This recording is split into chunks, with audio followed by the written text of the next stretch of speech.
They say you never truly know someone until you divorce them.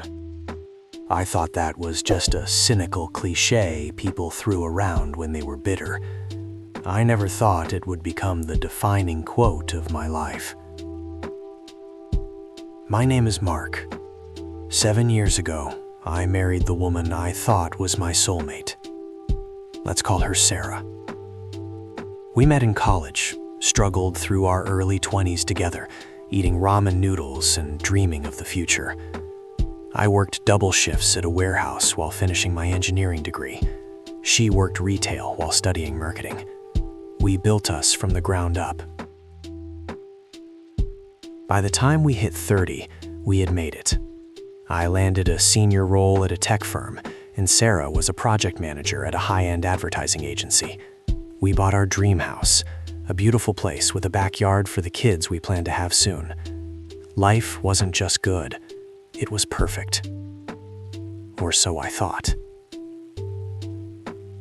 Looking back, the signs were there, painted in neon red, but I was wearing rose-colored glasses so thick they effectively blinded me. It started subtle. A password change on her phone, longer hours at the office, new expensive lingerie that I never saw her wear. But the biggest lie is the one you tell yourself. She loves me. She wouldn't do that. If you're listening to this and you have that gut feeling, that knot in your stomach that tightens when their phone buzzes, don't ignore it. That's your survival instinct screaming at you. I ignored mine for 6 months. And because I ignored it, I almost lost everything. But, and here's the good part, because she got arrogant, I managed to destroy her entire world instead.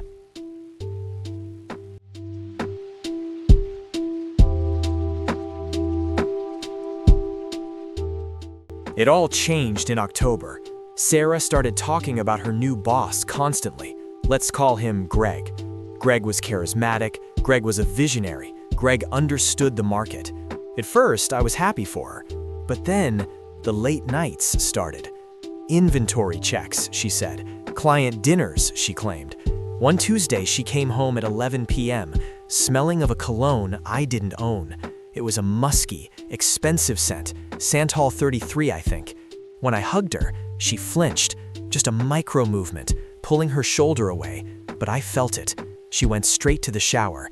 Who takes a shower at 11 p.m. immediately after walking in the door? Someone washing away the guilt. I'm a data analyst by trade. Patterns are my life, and the pattern was screaming infidelity. I didn't confront her. Rule number 1, never confront without evidence. Instead, I checked our phone bill. Nothing. She was smart. She was using an app like WhatsApp or Signal. I checked the credit cards. Nothing suspicious. She was likely letting him pay or using cash. I needed eyes and ears where I couldn't be. I bought a VAR, a voice-activated recorder. Tiny, looks like a USB drive. I Velcroed it under the passenger seat of her car. For 3 A's, I got nothing but her singing along to Taylor Swift and drive-thru orders. I was starting to feel like a paranoid jerk. Maybe I was crazy. Maybe she really was just working hard. Then came day 4. I plugged the recorder into my laptop while she was asleep. The file was timestamped 5:30 p.m. Click. Sarah's voice. I can't believe he bought that excuse about the team meeting. Male voice. Greg. He's clueless, babe. He's an engineer, not a detective. So, when are you telling him? Not yet. The bonus hits his account next month. If I file for divorce before that, it gets complicated. I want to secure the down payment for our place first. Plus, I need to make him look unstable. I've started telling our friends he's drinking again. I sat there, in the dark of my home office, freezing cold. My heart didn't break.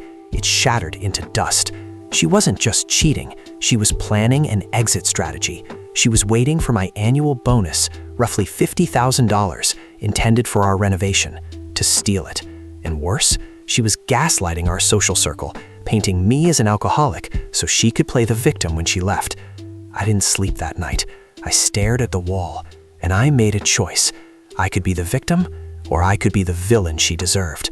I chose the latter.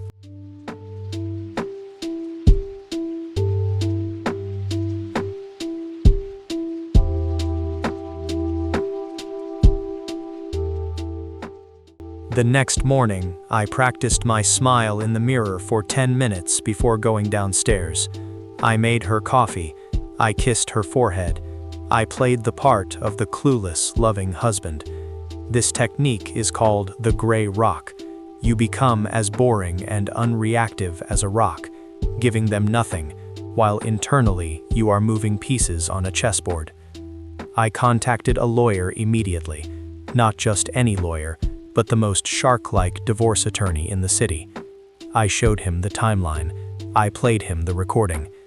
"It's illegal to record without consent in our state," he told me. "We can't use this in court to deny alimony, but we can use it for leverage." Here was the plan. Financial lockdown. I opened a separate bank account at a different bank. I routed my direct deposit there. I monitored our joint assets. The evidence pile. I hired a PI. It cost me $2,000, but within a week I had 4K photos of them at restaurants, kissing in parks, and entering a hotel. The trap. Her birthday was coming up in 3 weeks. She wanted a big party. Friends, family, coworkers. And yes, she invited Greg. The audacity, right? Inviting her lover to her husband's house to eat his food and drink his wine. During those 3 weeks, I was dying inside. Every time she smiled at me, I wanted to scream. Every time she texted, "working late," I wanted to throw the phone through the wall. But I held it together. I started moving important documents out of the house. I secured my heirlooms. I made sure that if I had to burn the house down metaphorically, my stuff wouldn't be in the fire. 2 days before the party, she asked me, "Honey, did you get my gift? I hope it's something shiny." I looked her dead in the eyes and said, "It's something you'll never forget. I promise." She beamed. She thought she was getting diamonds. She had no idea she was getting served.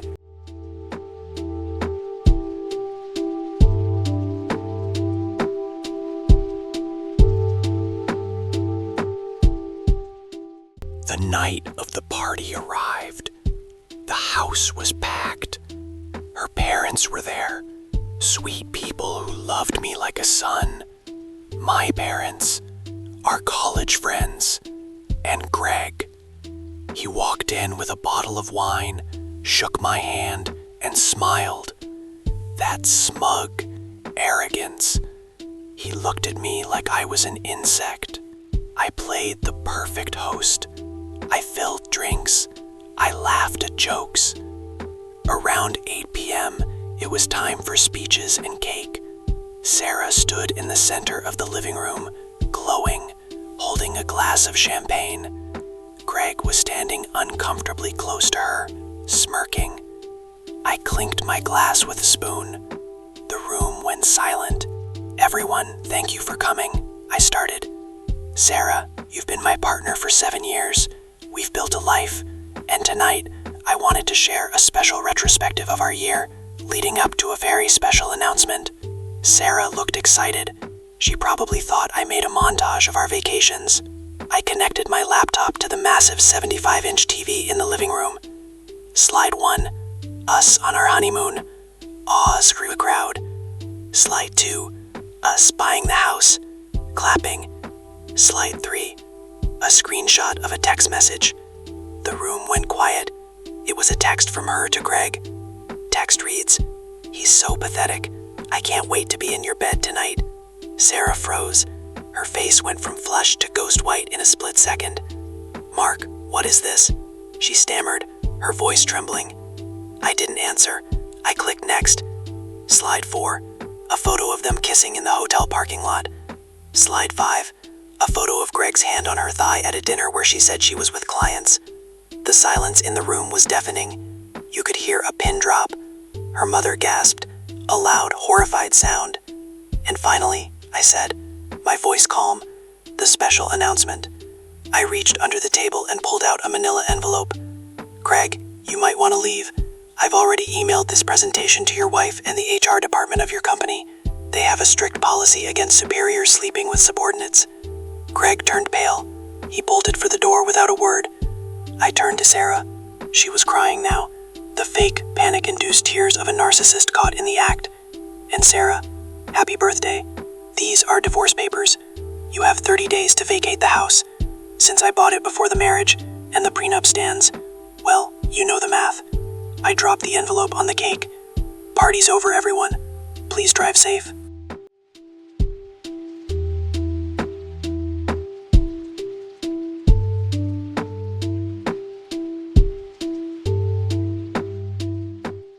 The aftermath was brutal, but mostly for her. Because I had sent the proof to Greg's wife, she kicked him out immediately. Because I sent it to HR, Greg was fired for misconduct and exposing the company to liability. Sarah, being his subordinate, was let go shortly after during a restructuring. Essentially, they wanted the drama gone. Sarah tried to fight me for the house. She tried to claim I was abusive, just like she planned on the recording. But remember that alcoholic narrative she tried to spin? It backfired. I had hair follicle tests done to prove sobriety, and I had affidavits from all our friends who witnessed the reveal at the party. Her credibility was zero. Her parents were so ashamed, they apologized to me and essentially cut her off financially. She had to move into a small apartment with 2 roommates at age 32. As for me, the divorce was finalized 6 months ago. I kept the house, I kept my bonus, I kept my dignity. It took time to trust again. I went to therapy, I hit the gym. Cliché, I know, but it works. Sometimes late at night, I miss the version of her that I thought existed. But then I remember the shower at 11 p.m. I remember the recording. If you are in this situation, do not explode. Do not scream. Do not reveal your hand until you are holding all the cards. The best revenge isn't keying their car or screaming in their face. The best revenge is living a successful, happy life while they watch from the ruins of the life they destroyed. Thanks for listening. If you enjoyed this story, hit that like button and let me know in the comments. Would you have done it publicly or kept it quiet? Stay safe out there, guys.